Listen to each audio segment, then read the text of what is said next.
CM Vishnudeo Sai के आज के कार्यक्रमों के बारे में बात करते हैं, जहां आज सीएम रायपुर, दुर्ग और मुंगेली में कई कार्यक्रमों में शिरकत करते हुए नजर आएंगे। आयुर्वेदिक कॉलेज में सबसे पहले वो रायपुर में मेगा हेल्थ कैंप का शुभारंभ करेंगे, जिसके बाद वो रायपुर से मुंगेली के लिए रवाना होंगे। मुंगेली में गुरु घासीदास जयंती समारोह में वो शामिल होंगे और उसके बाद मुंगेली से वो दुर्ग के लिए रवाना होंगे, जहाँ दुर्ग में आयोजित गुरु घासीदास जयंती समारोह में भी शामिल होंगे और साथ ही दुर्ग में ही आयोजित गुरु पर्व कार्यक्रम में भी शिरकत करते हुए नजर आएंगे। इसके साथ ही सीएम अनुसूचित जनजाति छात्रावास के कार्यक्रम में भी शिरकत करते हुए नजर आएंगे और छात्रावास में छात्रों से भी बातचीत करते हुए नजर आएंगे सीएम। चलिए आगे बढ़ते हैं, जहां छत्तीसगढ़ में मुख्यमंत्री शिक्षा गुणवत्ता अभियान की शुरुआत हुई है। सीएम विष्णुदेव साय ने जनप्रतिनिधियों से अपील की है कि चयनित स्कूलों को गोद लिया जाए और उनका निरीक्षण भी किया जाए। ये आग्रह किया सीएम ने। मंत्री, विधायक, सांसदों को सीएम ने पत्र भी लिखा है।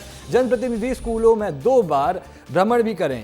तो ये सारी सीएम विष्णुदेव साय ने ये बातें कुछ जनप्रतिनिधियों से कही हैं और ये अपील की है कि शिक्षा की गुणवत्ता बढ़ाने के लिए सभी जनप्रतिनिधि यहाँ पर प्रतिबद्ध तरीके से काम करें, आगे बढ़ें और शिक्षा की गुणवत्ता को और बेहतर बनाने के उद्देश्य से राज्य सरकार ने ये मुहिम चलाई है, जिसको लेकर ये अहम निर्णय लिए गए हैं। और इस खबर पर अधिक जानकारी के लिए मेरे साथ अभिषेक जुड़ चुके हैं। अभिषेक, छत्तीसगढ़ में मुख्यमंत्री शिक्षा गुणवत्ता अभियान जो है एक बड़ी मुहिम साबित हो सकती है, जिस तरह से इसको सीएम साय यहाँ पर लागू करने के लिए कोशिश कर रहे हैं। बिल्कुल, देखिए, शिक्षा गुणवत्ता अभियान जो मुख्यमंत्री ने अभी शुरू किया है, जिसके लिए उन्होंने सभी से अपील की है, जितने भी जनप्रतिनिधि हैं उनसे भी अपील की है कि लगातार जो है शिक्षा को बढ़ावा दिया जाए। शिक्षा को बढ़ावा देने के लिए क्या कर सकते हैं? शिक्षा को बढ़ावा देने के लिए वो लगातार स्कूलों में जाकर ये देख सकते हैं कि उनके अंदर जो स्कूल चल रहे हैं वहाँ सही से काम हो रहा है कि नहीं। इसके लिए उन्होंने अपील में क्या लिखा है कि यह छत्तीसगढ़ में स्कूली शिक्षा की गुणवत्ता का निरंतर सुधार के लिए सभी जनप्रतिनिधियों से अपील है कि वह अपने जितने भी क्षेत्र में स्कूल आते हैं वहां जाके भ्रमण करें, वहां जाके चीज़ों को देखें कि जो शिक्षा उपलब्ध कराने के लिए उद्देश्य स्कूल विभाग ने दिया गया है वो सही से हो रहा है कि नहीं।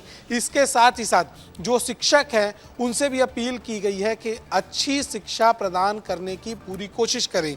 इसके साथ उन्होंने और अपील में अभियान के अंतर्गत कहा है कि जो दिन में 2 बार भ्रमण करते हुए इन चीज़ों का खासकर ध्यान दें कि जो शिक्षक हैं वो लापरवाही तो नहीं कर रहे, ये जनप्रतिनिधियों को बोला गया है। उसके साथ ही साथ शिक्षकों को बोला गया है कि आपको इन चीज़ों का ध्यान देना है और अगर कोई दिक्कत आती है तो आपको अपील करनी है जनप्रतिनिधियों से कि इस स्कूल में जो है इन चीज़ों को उपलब्ध कराया जाए। इस तरह से अभियान अभी शुरू किया गया है। आने वाले समय में इसमें बहुत अच्छी चीज़ें देखने मिल सकती है। अगर जनप्रतिनिधि और शिक्षक दोनों मिलकर अगर काम करते हैं तो स्कूल जो छत्तीसगढ़ में स्कूलों की बात करें तो उसमें बहुत ज़्यादा सुधार देखने मिल सकता है। कई तरह की अनियमितताओं की खबर, अव्यवस्थाओं की खबर, तस्वीरें सामने आती है और इस तरह से अगर सभी जनप्रतिनिधियों और प्रशासन अगर मिलकर ये मुहिम चलाएगा तो ये बात तो तय है कि जो शिक्षा व्यवस्था है और शिक्षा की स्थिति है छत्तीसगढ़ में, उसमें सुधार देखने को मिलेगा। तमाम जानकारी साझा करने के लिए आपका बहुत बहुत शुक्रिया।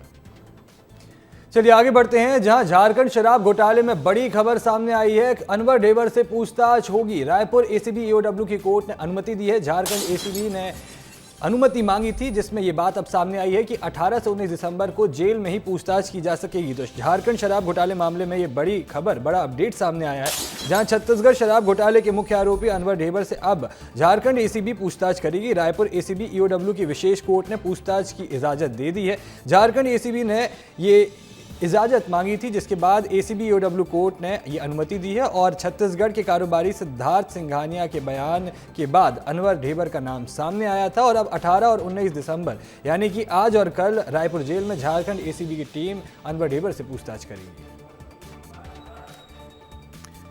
चलिए आगे बढ़ते हैं, जहां छत्तीसगढ़ बीजेपी से जुड़ी खबर सामने आ रही है। भारतीय जनता युवा मोर्चा में कई नियुक्तियां हुई हैं। युवा मोर्चा में जिला अध्यक्षों और महामंत्रियों की घोषणा हुई है। महिला मोर्चा के भी जिला अध्यक्षों की नियुक्ति हुई है। महिला कार्यकारिणी प्रदेश पदाधिकारियों का भी ऐलान किया गया है। और आपको बता दें कि भाजपा युवा मोर्चा रायपुर ग्रामीण जिला अध्यक्ष पिंटू साहू को बनाया गया है और रायपुर शहर जिला महिला मोर्चा अध्यक्ष कृतिका जैन को बनाया गया है। तो छत्तीसगढ़ बीजेपी से जुड़ी एक बड़ी खबर सामने आ रही है, जहां भारतीय जनता युवा मोर्चा में कई नियुक्तियां देखने को मिली हैं। युवा मोर्चा में जिला अध्यक्षों और महामंत्रियों की घोषणा हुई है और साथ ही महिला मोर्चा के भी जिला अध्यक्षों की नियुक्ति की गई है और घोषणा की गई है। महिला कार्यकारिणी और प्रदेश पदाधिकारियों का भी ऐलान किया गया है और भाजपा युवा मोर्चा रायपुर ग्रामीण के जिला अध्यक्ष पिंटू साहू बनाए गए हैं। साथ ही कृतिका जैन रायपुर शहर जिला महिला मोर्चा अध्यक्ष बनाई गई हैं। चलिए आगे बढ़ते हैं, जहां रायपुर बीजेपी ने सावित्री जगत को पद से हटाया है। नियुक्ति आदेश जारी होने के 9 घंटे बाद ही निरस्त किया गया है। तो ये बड़ी खबर सामने आ रही है, जहां रायपुर में बीजेपी ने सावित्री जगत को पद से हटाया है। नियुक्ति आदेश जारी होने के 9 घंटे बाद ही निरस्त कर दिया गया। अनुसूचित जाति मोर्चा रायपुर जिला अध्यक्ष पद से हटाया गया है। सावित्री को प्रदेश महामंत्री ने ये निरस्तीकरण के आदेश जारी किए। पत्र में त्रुटिवश नियुक्ति होने की बात सामने आई, ये लिखा और ये जानकारी दी गई। सावित्री जगत की ओर से अभी तक कोई भी आधिकारिक बयान नहीं आया है। तो भाजपा ने सावित्री जगत को अनुसूचित जाति मोर्चा के रायपुर शहर जिला अध्यक्ष के पद से हटा दिया। आदेश जारी होने के महज 9 घंटे बाद नियुक्ति को निरस्त भी कर दिया गया और भाजपा प्रदेश महामंत्री डॉक्टर नवीन मार्कंडे ने इस पत्र को जारी करने के लिए कहा कि रायपुर शहर जिला अनुसूचित जाति मोर्चा के अध्यक्ष पद पर सावित्री जगत की नियुक्ति त्रुटिवश यानी गलती से हुई थी और इसलिए अब इसे तत्काल प्रभाव से निरस्त किया गया है। चलिए आगे बढ़ते हैं, खबर रायपुर से है, जहां क्रिसमस और न्यू ईयर को देखकर यहां जांच की जा रही है बेकरियों की। केक और बेकरी उत्पादकों की सख्त जांच की जा रही है। 15 सैंपल जांच के लिए लैब भेजे गए हैं। मशीनें खराब हालत में मिलने पर सील किया गया है। रिपोर्ट्स के बाद अब आगे की कार्रवाई की जाएगी। तो रायपुर से खबर है, जहां क्रिसमस और न्यू ईयर के सेलिब्रेशन को देखते हुए खाद्य विभाग एक्शन में है और केक और बेकरी उत्पादकों की सख्त जांच की जा रही है। 15 सैंपल जांच के लिए यहां लैब भेजे गए हैं। कई जगहों पर मशीनें खराब पाई गई जिनको सील किया गया और रिपोर्ट के बाद अब आगे की कार्रवाई की जाएगी। तो खाद्य विभाग यहां सख्ती से मोर्चा संभाले हुए और आने वाली क्रिसमस और न्यू ईयर के सेलिब्रेशन को देखते हुए बेकरियों पर जाँच की जा रही है। और खबर पर अधिक जानकारी के लिए मेरे साथ अभिषेक जुड़ चुके हैं फोन कॉल पर। अभिषेक, क्रिसमस और न्यू ईयर को देखते हुए अब खाद्य विभाग जो है लगातार जांच कर रहा है और ये बात सामने आई है कि कुछ जगहों पर मशीनें जो है वो खराब मिली थी जिनको सील किया गया है। बिल्कुल, देखिए त्योहारी सीजन जो होता है उसमें खाद्य विभाग एक्टिव दिखाई देता है। इस बार भी वही देखने को मिला, क्योंकि क्रिसमस और न्यू ईयर के समय पे जो है बेकरी की चीजें जैसे खासकर केक जो है वो ज्यादा लोग काटते दिखाई देते हैं। जश्न मनाते के समय केक काटते दिखाई देते हैं। इसके चलते ही खाद्य विभाग ने कल अचानक छापेमारी की। छापेमारी करते हुए जितने भी रायपुर के बड़े बेकरी हैं, बड़े से लेके छोटे बेकरी का हर जगह जाकर उन्होंने छापेमारी की। छापेमारी में कई जगह अनियमितता जो है वो मिली। कहीं साफ सुथरा नहीं रखा गया है तो कहीं मशीनें खराब हैं, इस तरह से कहीं मशीनें साफ तक नहीं है। तो ऐसी जगहों पे उन्होंने जो है कुछ दुकानों को सील भी किया है। इसके साथ ही साथ कई जगह की जो बेकरी के सैंपल्स हैं, चाहे वो केक के हों चाहे बिस्किट्स के हों, ये सभी चीजों के जो सैंपल्स हैं उनको कलेक्ट कर अभी लैब में जांच के लिए भेजा है। अभी उसकी भी जांच हो रही है। अगर उसमें भी अनियमितता पाई जाएंगी तो उसमें भी कार्रवाई करते हुए जहां के वो सैंपल्स हैं उन बेकरीज को भी सील किया जाएगा। इसके साथ ही साथ आज से लेकर जो कल से कार्रवाई शुरू हुई है वो अभी चलती ही दिखाई देगी, क्योंकि रायपुर में बहुत सारी बेकरियां हैं। सभी जगह खाद्य विभाग छापेमारी करते दिखाई देगा। जी अभिषेक, ये कार्रवाई जरूरी भी इसलिए थी क्योंकि यहाँ पर जनता की स्वास्थ्य के लेकर यहाँ पर मुद्दा बना रहता है। तमाम जानकारी साझा करने के लिए आपका बहुत बहुत शुक्रिया। चलिए आगे बढ़ते हैं, जहां कांकेर में शव दफनाने पर विवाद देखने को मिला है। आज भी बवाल की आशंका जताई जा रही है। धर्मांतरित व्यक्ति के शव पर विवाद हुआ है। धर्मांतरित व्यक्ति के शव को दफन करने को लेकर गांव में विवाद हुआ। भारी पुलिस बल को गांव में तैनात किया गया है। दो पक्षों में जमकर मारपीट भी देखने को मिली है। कांकेर के अमाबेड़ा क्षेत्र का ये मामला, आप तस्वीरें देख सकते हैं कि भारी संख्या में यहाँ पर विरोध किया गया, भीड़ देखने को मिली। पुलिस और ग्रामीणों के बीच में झूमाझटकी भी देखने को मिली और दो पक्षों के बीच में जमकर मारपीट भी हुई। ये पूरा मामला शव दफनाने को लेकर उत्पन्न हुआ है, जिसमें आज भी बवाल की आशंका है। धर्मांतरित व्यक्ति के शव को दफन करने को लेकर विवाद देखने को मिला है। पुलिस और तहसीलदार जो कि ईसाई समुदाय से आते हैं, अपने समुदाय के व्यक्ति को उन्होंने संरक्षण दिया तहसीलदार ने, और वहां पे सुबह चबूतरा का निर्माण नजर आता है। और जब वहां पे हम सब गांव वाले वहां पे जाकर के मिले तो वो हमारे पूरे कांकेर या फिर आजू बाजू यहाँ के वो नहीं है। जो यहाँ का सरपंच है भीम आर्मी के नाम पे, उन्होंने कम से कम 150 से 200 गुंडे बुला के रखे हुए हैं। जब वहाँ हम बातचीत करने के लिए जाते हैं तो उनके द्वारा लाठी डंडा और ईंटों से हमारे ऊपर हमला किया जाता है। यहाँ का जो शांति प्रिय एक जो गांव है, ये क्षेत्र है, इसके लिए बहुत खतरा बना हुआ है। क्या है कि जो बाहर से टीम आ करके ये मिशनरियों का जो भीम आर्मी के नाम लेकर के जो टीम आई हुई है वो ताबड़तोड़ हमला कर रही है। महिलाओं के साथ भी बहुत सारा झूमा झपटी हुए है, बहुत पटक के गिरा के मारा गया है। तो अधिक जानकारी के लिए मेरे साथ तामेश्वर जुड़ चुके हैं फोन कॉल पर। तामेश्वर, कांकेर से ये मामला सामने आ रहा है, शव को दफनाने को लेकर विवाद हुआ है, आज भी बवाल की आशंका है, क्या कुछ अपडेट है स्थिति पर? बिल्कुल, देखिए धर्मांतरित व्यक्ति के शव को दफनाने को लेकर ये पूरा बवाल खड़ा हुआ है। ये जो है अमाबेड़ा के बड़े तेवड़ा गांव का है।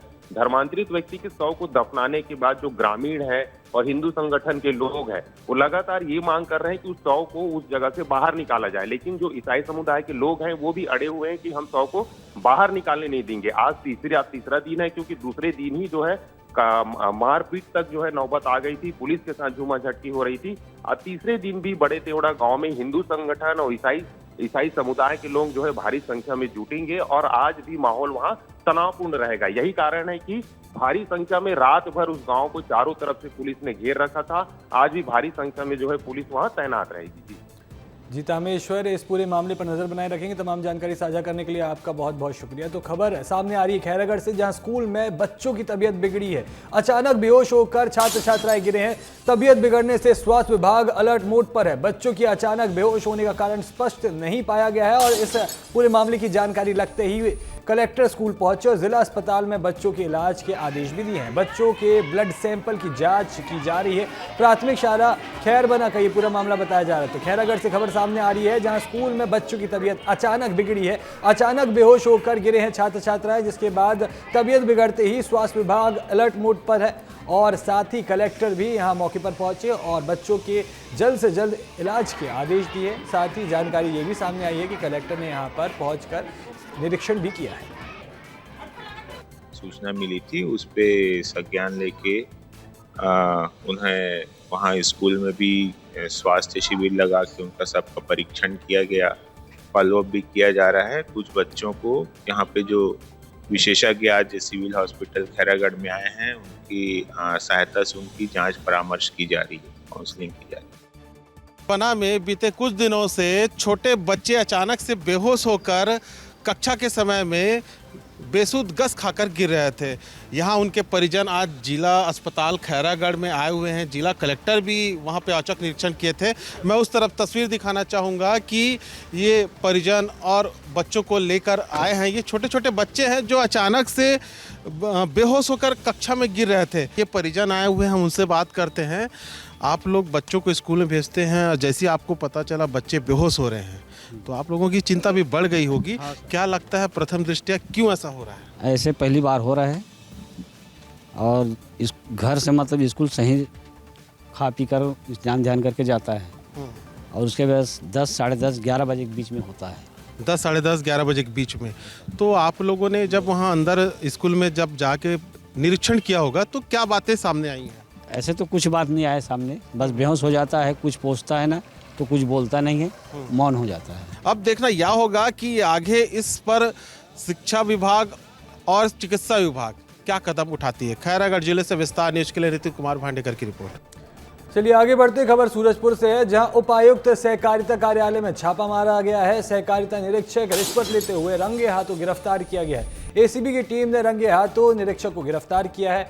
अकाउंटेंट के पद पर नियुक्ति को लेकर ये रिश्वत मांगी गई थी। 1,50,000 रुपए की रिश्वत मांगी थी निरीक्षक ने, जिसके बाद इसकी शिकायत की गई और उसके बाद उप आयुक्त सहकारिता कार्यालय में छापा मारा गया और निरीक्षक को गिरफ्तार किया गया। एसीबी की टीम से ये शिकायत मिलने के बाद एसीबी की टीम ने मौका देखा और उसके बाद जैसे ही यहाँ पर इस रिश्वत की पहली किस्त दी जा रही थी तभी ये मौके पर पहुंचकर छापा मारा, रंगे हाथों निरीक्षक को गिरफ्तार किया। सहकारी समिति में लेखापाल और प्रबंधक का नियुक्ति होना था, जिसमें इनके द्वारा पूर्व में आवेदन भरा गया था और इसमें पात्र घोषित हुआ था। मतलब जब ये बात करने के लिए आया था तो पहले 1.5 लाख रुपया पैसा मांगा था, लेकिन उनके द्वारा कहा गया इतना पैसा मैं नहीं दे पाऊंगा, तो फिर ये 80,000 में तय हुआ बातचीत में। तो 80,000 में भी उनके द्वारा एक मुश्त मतलब पैसा देने में असमर्थ था। फिर हमने सत्यापन होने के बाद में ट्रेप का आयोजन किया और अभी 8 बजे के लगभग इसको 40,000 रुपया रिश्वत लेते हुए रंगे हाथ पकड़े हैं। तो खबर पर अधिक जानकारी के लिए मेरे साथ सूरज साहू जुड़ चुके हैं फोन कॉल पर। सूरज, उपायुक्त सहकारिता कार्यालय में छापा मारा गया, 40,000 की रिश्वत लेते हुए रंगे हाथों निरीक्षक को पकड़ा गया है। जी बिल्कुल, देखिए बात यहाँ छापे की जाए तो बीते दिनों परसों ही तहसील कार्यालय जरही में एसीबी ने दबच दी थी, जहां रिश्वतखोर बाबू को गिरफ्तार किया था। वहीं कल देर शाम जो है कि उपायुक्त के सहकारिता कार्यालय में छापामारी की गई, जहां सहकारिता निरीक्षक अभिषेक सोनी को 40,000 रुपए की रिश्वत लेते रंगे हाथों गिरफ्तार किया गया है। बात की जाए लगातार एसीबी की कार्यवाही की तो प्रतापपुर के रहने वाले आरोपी से पीड़ित अभिषेक सोनी ने लेखापाल के नियुक्ति के पद को देने हेतु 1,50,000 रुपए की रिश्वत की मांग की थी, लेकिन पीड़ित द्वारा पैसे न होने का बहाना बनाकर अधिक समय मांगा गया था और एंटी करप्शन की शिकायत की गई थी। शिकायत के बाद फिर जाल बिछाया गया, ट्रैपिंग की गई और 40,000 रुपए की रिश्वत लेते कल एसीबी ने अभिषेक सोनी को गिरफ्तार किया है। जहां इस मामले में लगातार जिले में हो रही एसीबी की कार्यवाही को एक बार लगातार जो हो रही कार्यवाही कई अधिकारियों के सवालों को घेरे में आ गए हैं, तो वहीं इस कार्रवाई से हड़कंप भी मचा हुआ है। जी सूरज, इस कार्रवाई से हड़कंप भी मचा हुआ है और साथ ही इस तरह की कार्रवाई होते रहना जरूरी है ताकि निरीक्षक और तमाम कार्यकर्ता जो हैं इस दौरान जो हैं वो चेक में रहे। तमाम जानकारी साझा करने के लिए आपका बहुत बहुत शुक्रिया। चलिए इसी के साथ आगे बढ़ते हैं। खबर रायगढ़ से है, जहां 7वें दिन भी ग्रामीणों का चक्का जाम जारी है। 14 गाँव के ग्रामीण जिंदल की जनसुनवाई का विरोध कर रहे हैं। जिंदल कोयला माइंस के यहाँ पर जनसुनवाई का विरोध किया जा रहा है। कड़कड़ाती ठंड में भी धरना स्थल पर रात भर ग्रामीण डटे हुए दिखाई दिए, जहां 8 दिसंबर को हुई जनसुनवाई को निरस्त करने की मांग की जा रही है। पुलिस और प्रशासन ग्रामीणों की समझाइश में जुटा हुआ है। जिंदल की कोयला परिवहन और फ्लाई ऐश परिवहन प्रभावित इलाके के ग्रामीण यहां मोर्चे पर खोलकर बैठे हुए हैं। तो रायगढ़ से आप तस्वीरें भी देख सकते हैं। 7वें दिन भी ग्रामीणों का चक्का जाम जारी है।